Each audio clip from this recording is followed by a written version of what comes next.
What is up, you guys? For today's video, I'm going to share with you guys how to get this raspberry green inspired look using the Conspiracy Palette from Jeffree Cosmetics. Seriously, I am so obsessed with how this turned out. Like, I cannot get enough of it. And also, in today's video, we are going to be talking about my final thoughts about the palette. I've used it now a couple of times. I've compared it to other palettes, and girl, we have some tea to go over. However, before I talk to you guys about some tea, as well as show you guys how to do this look, I would really appreciate if you hit that subscribe button down below and give this video a like. And also, if you'd like to check me out on Instagram, my Instagram account is @lethal_kitten.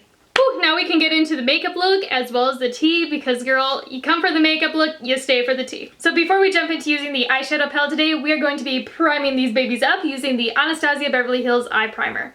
Then using a fluffy brush, I'm just going to be applying this directly to my lid and buffing it outwards. So the last couple of times I have used this palette, I have been obsessed with this bottom row right here. And I don't know if it's because it's like cool toned or because it's like super smoky, but I have been just like, girl, I need to use that row like all the time. And I don't know, there's just something really beautiful about it and just really unique to me. But today I do want to focus in on this middle row because I haven't really explored it all that much. And the first shade though that we are going to be going in with is this beautiful pink shade called Pigment.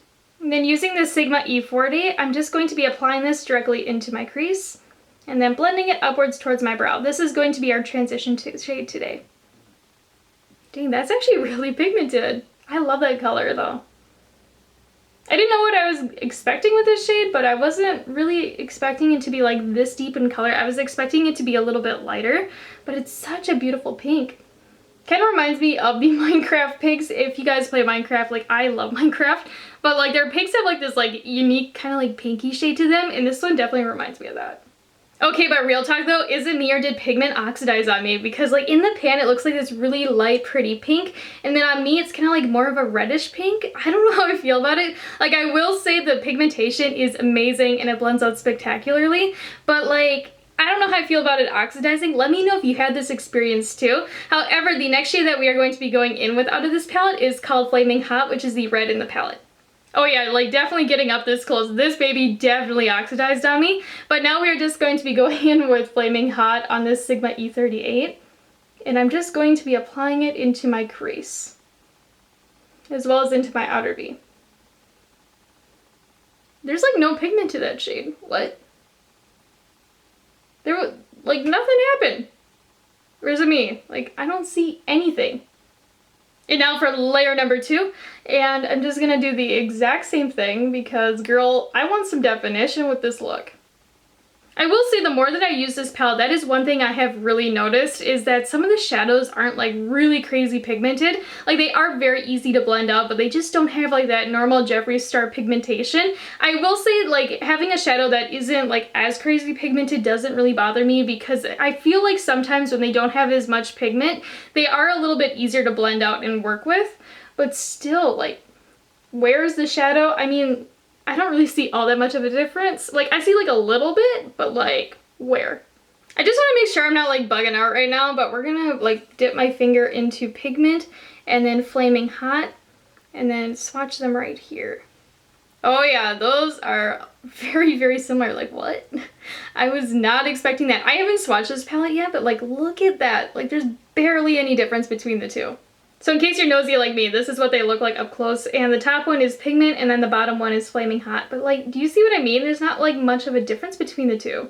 30 layers of applying that shadow later, and here is where I'm at, because girl, that shadow, I don't know what it is about it, but it's just not as pigmented as I was expecting it to be. So you really got to layer it up if you want it to look like it does in the pan. And I also want to say, if you are going to be using that shade, it actually looks red in the pan, but once it's applied, it looks a little bit more pink. So do take that in mind if you are going to be using it or purchasing this palette. If you are looking for a really nice red from Jeffree Cosmetics, this one is not it. I would actually recommend the reds either in the Jawbreaker palette or the Blood Sugar palette in general, because girl, that is a red palette. It has every kind of red that you would ever need. So I would just take that in mind if you are considering this palette or if you are going to be using it. The next shade that we are going to be going in with is this beautiful raspberry shade called Not a Fact. Then using this Luxie 243, I'm just going to be applying this into the crease. I'm just gonna layer this baby up for good measure. But you see what I mean though, like these shadows, you just have to like layer them a little bit. But again, they do blend really nice, so it's not something that I would really like fully take in consideration. but it does kind of like change my opinion a little bit just because I have a lot of Jeffree Star palettes and a lot of them are like pow pigment, like in your face. So seeing this one isn't as pigmented just kind of sits a little different with me. Now you could keep this where it is right now, but I just want it to be like a little bit deeper, and that's what she said. I know, I had to. It was like right there and I just had to take that opportunity. But what I'm going to do is mix a little bit of Not a Fact with my Rides Here, the matte black in the palette. And then using this Morphe M507 brush, I'm just going to lightly dust this right into the crease, as well as into the outer V. I'm barely using like any pressure on my brush. So I just want it like a little bit deeper. I don't want to bring like any black into this look, otherwise it's going to really overpower everything. It's just going to look a little too much. So here's where I'm at right now with the look, and truthfully speaking, if you have the Blood Sugar palette, you could probably get something very similar to this look right now using that palette, and that's the tea. But off camera, I'm just going to cut my crease real quick and then I'll be right back. So once you cut your crease and the base is 100% dry, the next shade that we are going to be going in with is this beautiful pewter shade called Sleep Paralysis. And then using this AVH A27 brush, I have it dampened. I'm just going to be packing this in the outer third of my lid. And when I'm doing this, I'm really making sure that I am like pressing it in. Also, that shade is so pretty. It's like very, very reflective. So once you have that applied, the next shade that we are going to be going in with is one of my all-time favorites in this palette, and that one is called Conspiracy. It's kind of a shimmery light green shade. Then using this AVH A4 brush, I'm just going to be packing this on everywhere else on the lid. And I'm also kind of overlapping it with Sleep Paralysis. I am obsessed with this color combination right now. I love like the hint of green on the lid with the raspberry in the crease. It is so beautiful in person. I feel like this would also be a perfect Christmas look because it's like Christmas colors, but it's not like pow in your face Christmas colors, if you know what I mean. I just love how it's turning out though. I am just so obsessed with it. But with that though, off camera, I'm just gonna kind of clean things up a little bit as well as apply my complexion products, and then I'll be right back. So now we are going to start working on the lower lash line just to get everything all nice and balanced and just tie the whole look in together. And what we are going to do is line our waterline using the Anastasia Beverly Hills Dark Side Liner.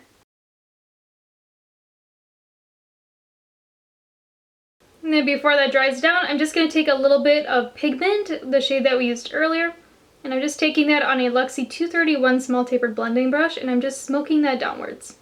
So once you smoked out that lower lash line, the next thing that we are going to be doing is the inner corner highlight, which is my personal favorite part of doing my eye makeup. And the shade that we are going to be going in with is called Ranch. And I don't know if you guys are like this too, but when I think of ranch, I don't think about the salad dressing. I actually think about the Dr. Phil meme, like the ranch that he sends the children to.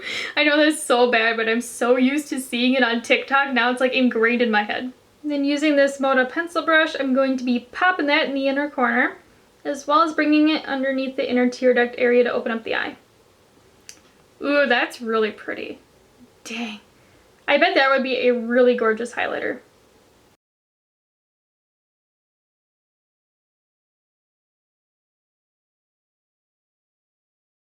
But yeah, so here's the finished look using the Conspiracy palette, and I just want to sit down and chat with you guys for a moment and tell you guys my thoughts about the palette and if my opinion has changed the more that I have used it. And the more that I have actually used this palette, I have noticed there is a quality difference between the Shane palettes and the normal Jeffree Star Cosmetics formula. And I just recently did a video where I compared the Conspiracy palette to one side of my face to the Alien palette, and I also did a separate video where I compared the Blue Blood palette to the Mini Controversy. I'll have them linked in the description box down below for you in case you're interested. Spoiler alert, they're super tea worthy, but I've noticed like when I was like working with the shadows, like comparing them eye for eye, the pigmentation of these Shane shadows is slightly less than the normal Jeffree Star formula. Even though Shane's formula is slightly less in pigmentation compared to the normal Jeffree Star formula, I have noticed I am able to really build up those shadows to where I want them to be. I mean, it's not like every color, but generally like most of the shadows I am able to do it with. And also they are really easy to blend out. So I feel like if you're a beginner, you're probably going to actually like the formula more of the Shane palettes than the normal Jeffree Star formula. So after using this palette a couple of times, but I still recommend it to you guys, I'm gonna get some hate for this, but I feel like if you guys have a lot of Jeffree Star Cosmetics palettes, you probably don't need this unless you are somebody that collects his palettes, or if you're somebody that is just like, oh my gosh, I need it because it has Shane's name on it. You probably don't need it. I will say though, if you are somebody that is looking to experience the Jeffree Star Cosmetics formula and you don't have a lot of palettes in general, I would actually recommend checking this one out just because you get some really nice everyday colors, you get some really beautiful pops of color as well as some smoky shadows, and the formula of the eyeshadows is so nice. The masks, you can really build them up and blend them out, and the shimmers look spectacular on the lid.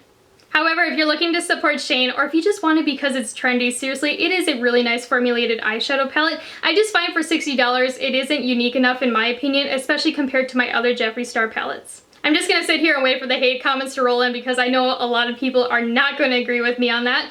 But let me know what you guys think. Do you feel like this palette's still worth it? Do you like it if you have it? Are you going to pass on it now? I'd love to hear what you guys think. But as always, I would really appreciate if you hit the subscribe button down below and give this video a like. And also, if you'd like to check me out on Instagram, my Instagram account is @lethal_kitten. And I'll talk to you guys later. Bye!